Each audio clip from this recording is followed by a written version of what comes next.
Okay, welcome to the next episode of the Strong Dad Army podcast. Today, my guest is a ex-rugby league, pro rugby league player. Many know him as, I know he's going to smile now, the hardest man in rugby league, toughest man in rugby league. I don't know what name they gave him. Toughest athlete, Dan, in the world. Toughest athlete in the world. Fair enough, pal. I stand corrected. So, former pro rugby league player, also dabbled in a bit of coaching. Again, we'll go into that. But former Warrington Wolves and Featherstone Rovers player Paul Wood. Welcome on, pal. Cheers, Dan. Thanks for asking me. How are you, mate? Yeah, I'm not too bad. Just plodding along in this lockdown, getting minimal amounts of training in myself. Yeah. For what I can do, just adjusting to that. Going to be a bit of an earache at the minute, so. But other than that, mate, yeah, I'm fine. Looking forward to a bit of a normality to get back now. I think it's week 6 we're in now, isn't it? It is, mate. Yeah, week 6. So this will probably be going out in a couple of weeks, this sport. So who knows where we'll be by then in about 2 or 3 weeks' time. Hopefully we'll be easing up a bit, maybe, yeah. Yeah. So if it's all right with you, mate, we'll just sort of start it again. Obviously, we've worked together at the gym, which we'll talk about, a while back. So, we know each other anyway. But for those listening who maybe don't know much about you or anything like that, you spent a long time playing pro rugby league and Super League. So, like, how did you get into rugby league? Because I know you're from Wigan, and you probably have about 75-80% chance that you're going to be playing rugby league if you're from Wigan, aren't you? Probably higher than that. Yeah, well, like you say, come from a small town in the UK called Wigan, and it's predominantly, a rugby league town, and I'd probably say, without rugby league, the job centre queue would probably be a bit bigger, because there's a lot of lads who, we sort of use it as a bit of a get out clause, I wasn't academic by all means. I didn't particularly enjoy school, didn't enjoy going to school. So I knew that, I was never going to do an office job or sit behind a desk. It just was never going to be for me. So my plan is, from a very young age was, I was either going to work in some form of construction or be a professional sports player. And once I started high school, when I was 11 years of age, I'd never played rugby league before, but I'd watched it. Obviously, Wigan at the time, the professional Wigan rugby league team at the time was, they were the current world champions. Yeah. So I'd watched rugby league, but never played it. And my games teacher at the time, Mr. Butchall, Derek Butchall, who's a well-known name in Wigan, who's coached a lot of professional rugby league players, said that he saw something in me. Mm-hmm.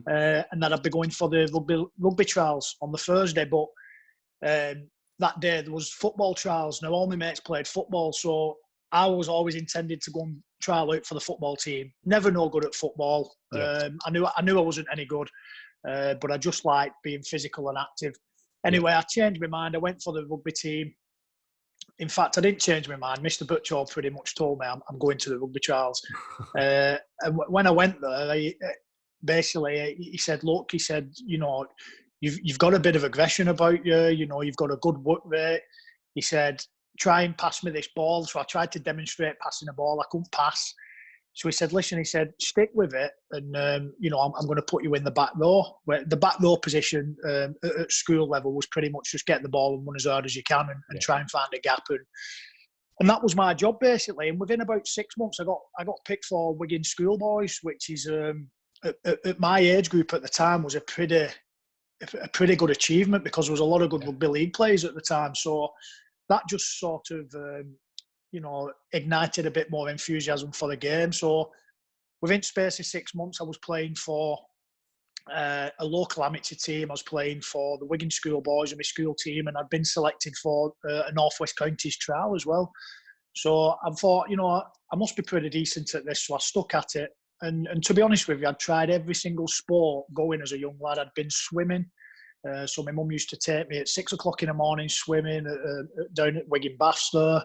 I used to do football, which again I was never any good at. I did Thai boxing, I did judo, I did everything. the only things that I really had a passion for was the Thai boxing and the rugby. And when it come to it at 12 years of age, because I was playing so much rugby, my dad, who was a keen martial artist, said that you're going to have to pick one or the other here. And I chose rugby. So that's how I got into it. That was my my introduction to rugby. And then from there, you know, I just dedicated my life to it. You know, that's how I found the gym. That's how I found, you know, training. Yeah. And that was just my passion then from the age of about 11, 12 years of age. Yeah. So, I mean, the thing is that I know this, and I'm not sure if you do. I think we have spoke about this in the past, is that we were actually same year at school, you and me, same age, like, and when you're saying you play for Wigan schoolboys, I was playing for Leigh schoolboys at the time as well. And I didn't realise this at the time. It was only years later when I've, you know, with other people, you get in contact with people on Facebook. So, like, you would have been in the same team as people like Martin Aspinwall. Is that right? Yeah, that's it. Yeah, so like Asper, Stu Jones, Rob Gallagher. So they was my age. So chances are we probably played against each other a bunch of times and didn't even bloody realise. Yeah, I think I remember running over you, I think, Dan. Actually. Yeah, most likely. And I probably ran round you, though. Yeah, that's probably true, yeah. Yeah, but for those that, you know, who don't know, though, the rivalry between Wigan and Leigh, even at that age, 11-year-old, it's probably bigger than United and City, isn't it? It is, mate. I mean, Wigan and Leigh, the rivalry is unreal. I mean, just to go forward a little bit, when I worked at the Leigh Centurions as the professional rugby league club, and I was the S&C coach there, and we'd managed to get promotion to Super League, and so I was actually involved in professional Wigan Rugby League team versus Leigh Centurions, and the rivalry was unreal, you know. And I've been involved in Warrington and Widnes derbies, Warrington and Wigan derbies. I've you know, been watching Wigan and Leigh derbies, but the Wigan and Saints derbies. But in rugby league terms, the Wigan and Leigh one is you know, it's ferocious. You know, they absolutely hate each other. You know, and I know Wigan has wound Leigh people up by saying, you know, we have Wigan Council in Leigh and stuff like that. So there is a lot of banter that goes about. But we won that day. I think it was about 50 points to 30, and it's the day they never forgot. You know, they absolutely loved it. But yeah, you're right. Even at our age, at under 11s, to play a Leigh Town team meant more than playing like a Warrington or a St Helens or a Widnes. Yeah, because I think we used to play each other on Robin Park or something like that, didn't we? And it was massive. Yeah, it was good times. So, I mean, apart from the tail end of your career when you did like a year or so at Featherstone or a couple of years or whatever, you pretty much played all your career at Warrington, didn't you? So when was it you sort of again picked up by them? When did you sort of sign your contract or go for trials or whatever? How old were you? I was 16 when I went for my first trial. Funny one with me, really, because looking from about the year 95, when I was about 14, from 95 to about 98, there was a period where professional rugby teams were picking lads up at the age of like 13, 14, 15. They were paying them big money. And a lot of lads got signed up very, very young. And every birthday they'd get a lump sum of money. And I wasn't one of those lads. There was me and a couple of lads. We didn't get signed up. And back then, you was probably a little bit worried if you didn't get picked up at 16, whether you'd actually make it in professional sport, which, looking back, it's ludicrous, you know, because you're still a young lad, you've still a lot of developing to do. Yeah. And this day and age now, you know, there's athletes coming into the professional game at the age of 21, 22. But back then, there was a little bit of apprehension. So I went for my first trial at St Helens when I was 16. I did a couple of training sessions down there. But then the Warrington scout came watching me when I played for St Williams, and they actually come looking at three other lads. One of them, who you've just mentioned, Martin Aspinwall, Stuart Jones, and one other player, I can't remember who it was. But they ended up signing three different players, me, Mark Gleeson, and Dave Olstead. And it was the head coach at the Warrington time, an Aussie guy called Darryl Vandervelde. He just liked the look at me. He said he liked my aggression levels. But I'd always been told, and I've heard the story be told to me, that my actual home team, my home club of Wigan Warriors at the time, always said I won't be big enough. One of the scouts said, I like him, I think he's a decent player, but he'll never be big enough to play prop forward. And I wasn't the biggest prop forward by all means. I had a lot of work to do in that department. But what Warrington, luckily for me, what Warrington had was, we look at the athlete, the work ethic, and the aggression levels of the players, and then if we need to make them bigger, we sort of build them up as a package. And that's one of the first things they did actually say to me when they signed. They said, "Look, we'll sign you. You're a 16-year-old kid, or just turned 17." He said, "But you do need to put some size on if you want to play at a decent level." So I made it my mission really just to get bigger. Nice one. So how many years was it you stayed at Warrington for, pal? From 99 I stayed there till the beginning of 2015. So I did like a 17-year career.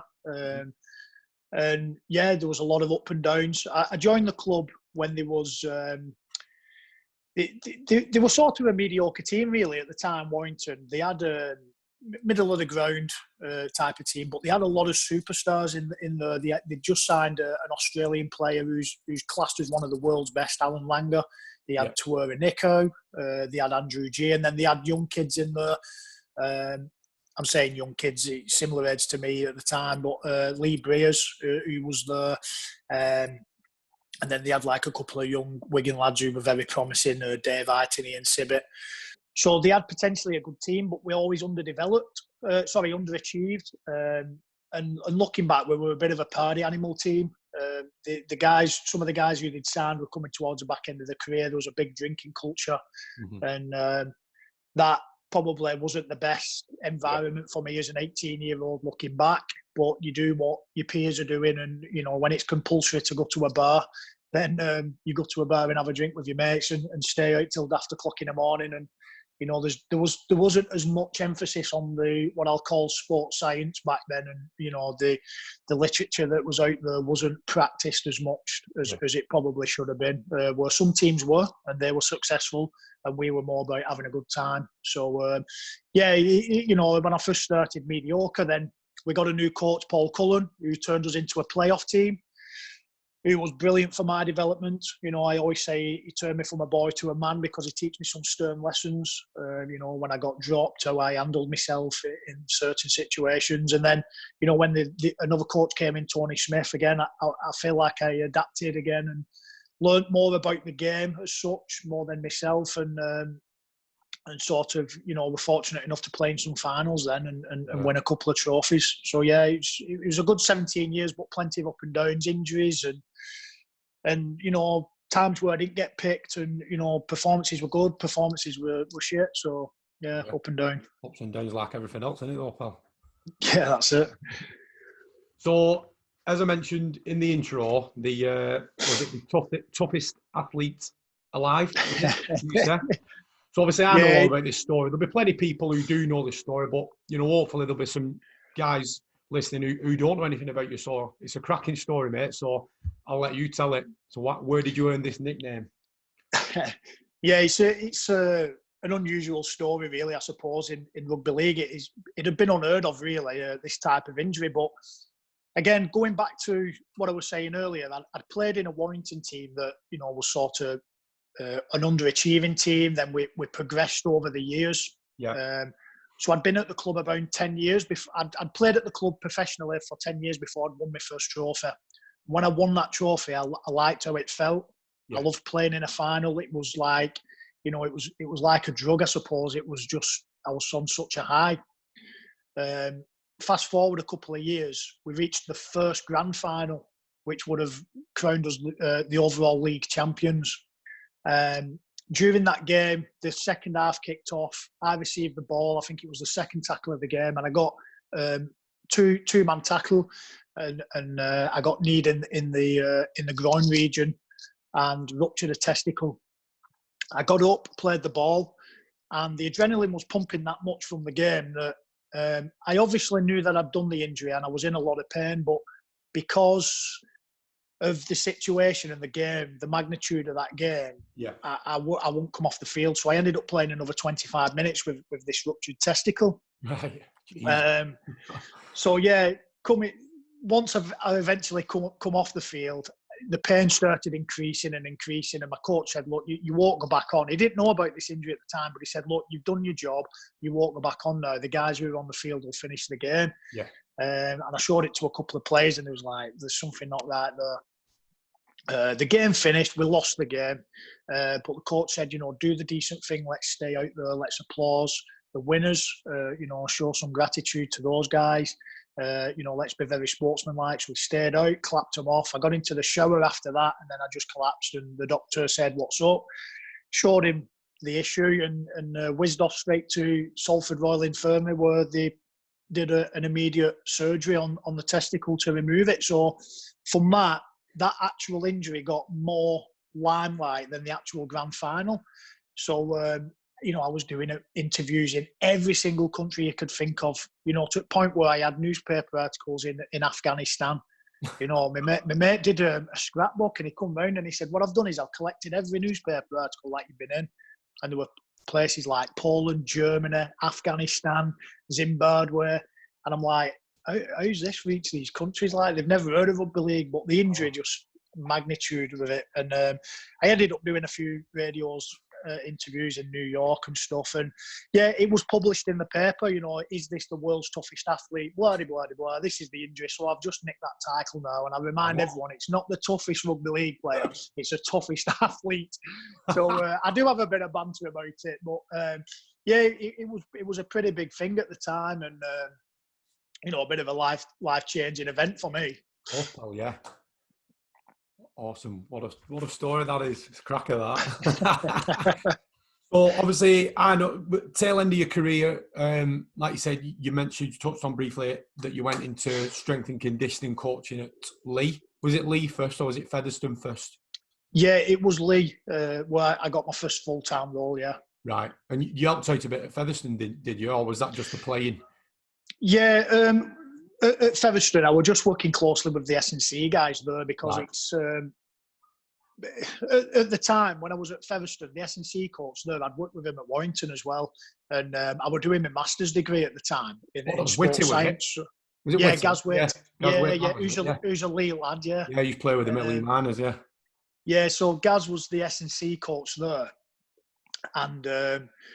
So I knew Gaz, he's very intelligent, Gaz, and he's very academic, and he's a good S&C coach as well. So I knew that, when I was at Featherstone, I tried to tap into him as much as I could, because I wanted to, I had this plan at the time that, I was going to be an S&C coach and move into professional sport. So I was just helping out at Fev. But my first full-time paid role was at Lee Centurions when I basically retired from rugby then. Right, nice one. And how long was that for? A couple of years, was it? Yeah, I did 3 years at Lee Centurions. 3 years there. So where do you find yourself now then? You're still involved in the sport or any sport, or have you moved on from it? No, I've moved on from sport.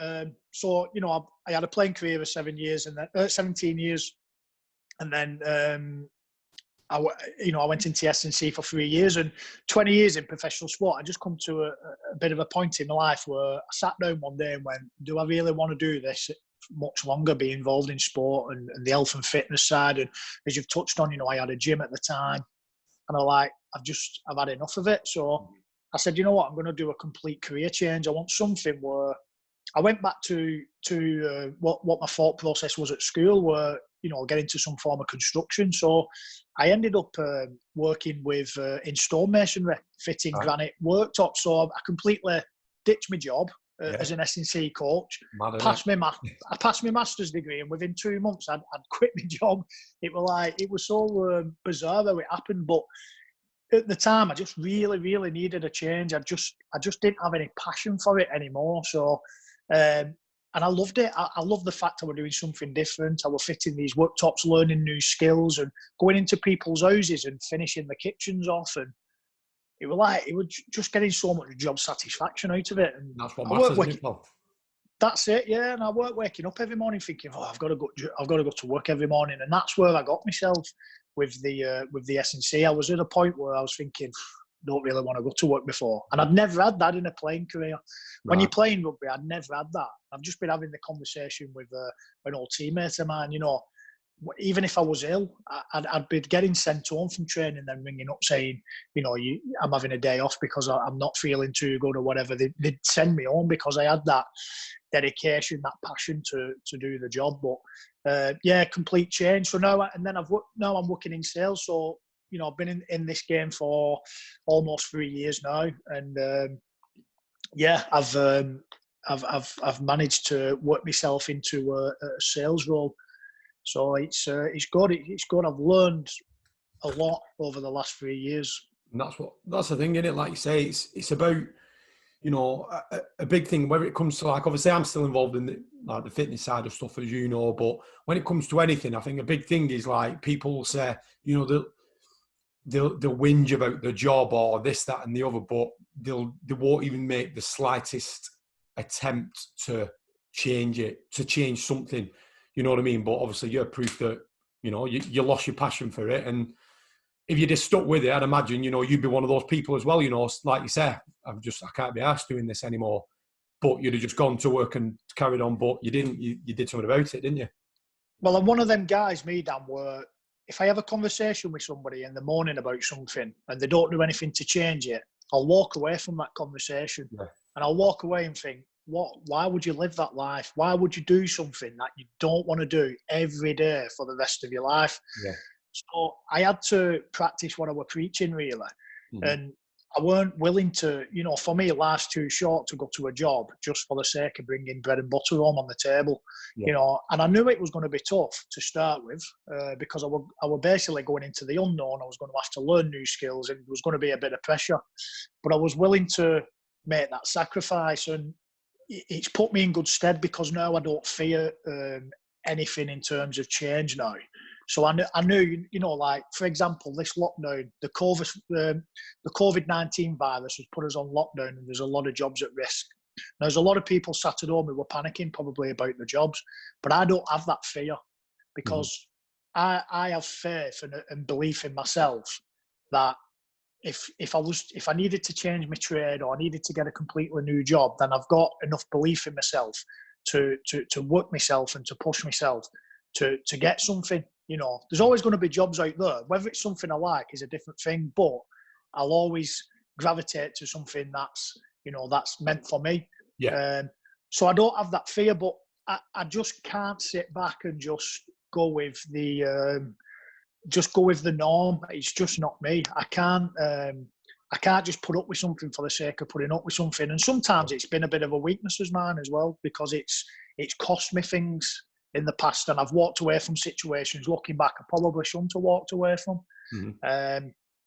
But more often than not, it's a good strength to have, just to have that faith and don't be scared of change. If you want to do something, just pursue it. Yeah, and that's the thing. I think you can just even if you do it small, it doesn't have to be all in necessarily. Sometimes going all in is a good way to go, but like. Even if it's just learning a new skill sort of on the side in your spare time or whatever, innit? It's... Yeah, I mean, I listen to Tony Robbins quite a lot, and there's an expression that I always like that he uses, and he says, burn the boats. And he says, if you got put on a desert island and then you burnt the boats, you'd have to survive. Yeah. So sometimes I have that expression in my head and I'm just thinking, just burn the boats, just do it. Because at the end of the day, what's the worst what can happen? You'll survive. You will survive. You'll find a way to do it. And sometimes it can be daunting. And I wouldn't recommend just saying, I don't like this job, so I'm going to try this job and quit everything straight away. Try and have a bit of an exit strategy. But there comes a time where sometimes you've just got to say, you know what, I'm going to have to burn the boats here. I'm going to have to put myself under a lot of pressure to make this work. That's, they say that's how diamonds are made, pressure makes diamonds. And, I need to put myself under pressure sometimes because I can constantly put things off and think, I'm comfy here, I'll keep taking a bit of an income from here and I'll just keep plodding on from here. But sometimes I've just got to say, you know what, fuck it, just jump in now, put yourself under the pressure. Nice. Good. Glad to hear it's going well for you though, mate. So, moving on though, like I've... might not have mentioned in the intro. You obviously, I know again. You're a dad. 3 kids you've got, and you pal. Is that right? 3? Yeah, 3 kids. Yeah, there's I know of. Well, you said that, not me, mate. So, like, you know, whether it's be during your playing career or you that period of coaching, or even now with the job you're doing now, or anything like that, what sort of challenges can you think of you might have been through as a dad, though, that you think might help people listening? You know, whether it be, you know, mate, I don't know what your time management was like as a pro athlete. You know, if you were away from home a lot, or you know, what sort of things have you sort of struggled with but managed to come out the other side? I think, you know, having 3 kids, it's very, very time consuming. I'm very, very fortunate. I've got a great partner that does a lot with our kids, and pretty much sometimes she can leave me to my own devices, and you know, if I want to go to the gym and stuff, I can go to the gym, and you know, if I've got meetings that I need to get to, then she'll leave me be. But I think time management's massive. One mistake I've made, what I will say is sometimes I've sacrificed my kids' time for my own sort of development or for work necessity, and some of that is probably a bit of a regret, because I've missed some things with my kids that I wish I'd have seen, but. Yeah, I think for me is you know, now I spend as much time as I can with my kids, and that's what I've enjoyed about this lockdown, is that I'm stuck in with them, and you know, I'm seeing a lot more time with them. And it's funny because my youngest lad he's very much a mummy's boy. He's 5 years of age, and he's attached to his mum constantly. But in this last 6 weeks, we've sort of grown a lot closer together. Yeah, that's good. We've just created a nice little bond, and you know, he started doing a bit more with me, and only this morning he came in and gave me a kiss, which he never does. You know, he's just basically grabs his mum and clings to his mum.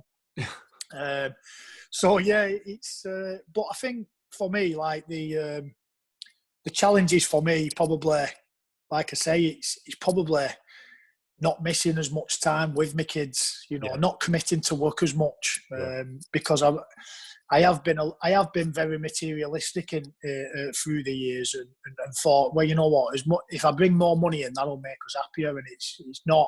I've found that not to be the case at all. We've actually been happier when I've spent more time at home than, you know, constantly working. So I think that's a challenge for me anyway. You know, spending more time with my family. Yeah, absolutely, pal. I can definitely agree with that as well. I've been guilty of that many times in the past myself. Probably still am occasionally, but we've got to work on it, haven't we? Yeah, and it's hard. I think it's getting that balance, because I want my kids to see me having this work ethic. Exactly. So I want them to see that, and I want them to see that, you know, if you want nice things, then you have got to go out there and work. But then my whole thing is, do you know what? Going back to, you've just mentioned Jody Franco there, and I like what Jody Franco says. He always says when he's having a discussion, he generally finds the answers in the middle, and balance is a massive thing for me. So not going to one extreme working, but going to one extreme spending all my time with my kids, is generally, it's in the middle. And it's good advice from Jody Franco, that I think that the fact that he says the answer is generally in the middle is, I think, 999 times out of 1,000, that's probably is the case. So you can't go wrong with that. Absolutely, mate. I agree. There's like you say, the balancing. It's hard to do, but if you can find it, it'll work, won't it? So, go on, pal. No, I was just going to say, yeah, definitely. You know, that for me is definitely a key area in my life. Trying to find balance in every single thing that I do.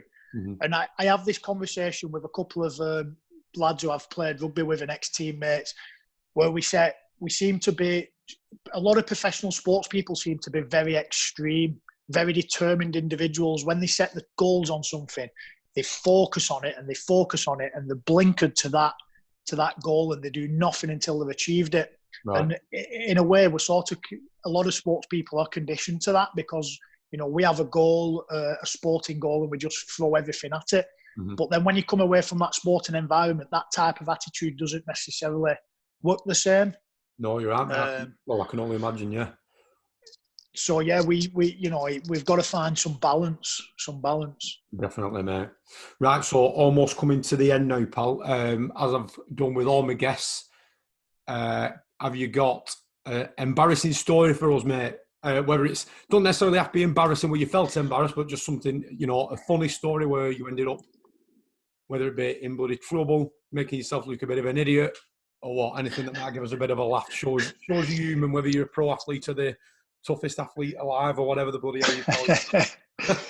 Oh, I've been in trouble a few times, yeah, but there's a few stories. I mean, one what just comes to mind is an embarrassing story for me was going back about 8 years ago.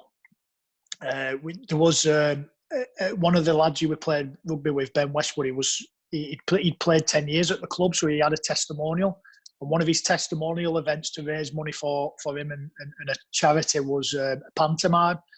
So we jumped in this pantomime and we had no acting experience whatsoever. We were just like, there was probably about 8 of us, big burly rugby men. And we did it with Warrington College, who were all professional actors.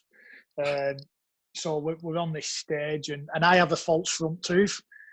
And at the time it was on a plate. So I'm doing this scene with Mickey Ion and I'm talking and I'm saying my lines and all of a sudden I said something and my tooth flew out on the floor.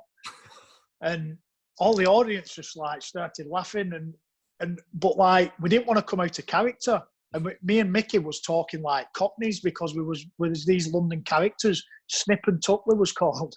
And he looked at me and I looked at him and he went, "What's that?" And I said, "My tooth fell out." And he went, "We'll put it in then."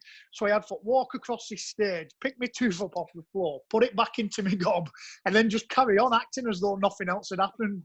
I was so embarrassed because I didn't really like people knowing that I'd no front tooth in. So that was quite embarrassing. There was about 3,000 people filling Warrington Park Hall at the time. I was going to ask how many people was it in front of? There wasn't like 20 people there. There were about 3,500 people in this Warrington Park Hall, and it was a sellout crowd. We did 2 shows. Both shows were sold out. And I think it was the last one that we did. My tooth decided to fly out, and I was just like... and everyone was just really embarrassed for me. But yeah, that's one of the embarrassing stories that I can tell. Oh, that's a good one, that, mate. I like it. So, I know you don't really do social media all that much, do you? But if people do want to find you maybe and follow what you're up to, where can they find you, mate? Yeah, I mean, like I say, I don't do social media, but one of the accounts that I do tend to use quite a lot is my LinkedIn account, and it's just under Paul Wood.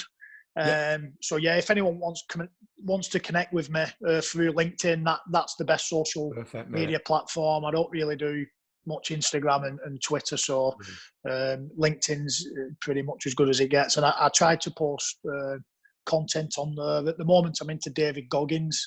Big time. He's a brilliant motivator, and his book's very, very interesting, and a lot of the podcasts I'm listening to. So I've been posting quite a bit of content about David Goggins on there, and so that's where I try to put the vibe out that I'm going through at the time. I'll make sure I connect on there, mate. That's something my wife keeps badgering me for my business. I need to use LinkedIn more, and because she uses it at work, and it's one of those things I need to learn how to use because I've just not got a clue. Even though it's probably simple, but I look at it, I think it don't look like Facebook or Instagram, so it's too complicated for me. It's dead easy. I mean, I had the account for about 7 years before I actually started using it. My friend set it up for me. I had all these requests. I'd not used it for 7 years, locked on, and then all of a sudden I couldn't be without it now because it's so good for the business that I'm involved in. But also there's some great content on there on leadership. You can read some really good stuff and some good articles put on there, especially for your S&C. There's some guys on there who put some really good S&C content out, research papers on there. So yeah, it's really, really good tool to use. Nice one, mate. I need to make sure I check it out, definitely. Right, no Paul, problem. I'll take up no more of your time. No worries. Thanks for having me, Dan. Yeah, cheers. I appreciate your time, Paul. Thanks a lot. Cheers, Woody, lad. Cheers. Thank you. Bye, mate. Cheers.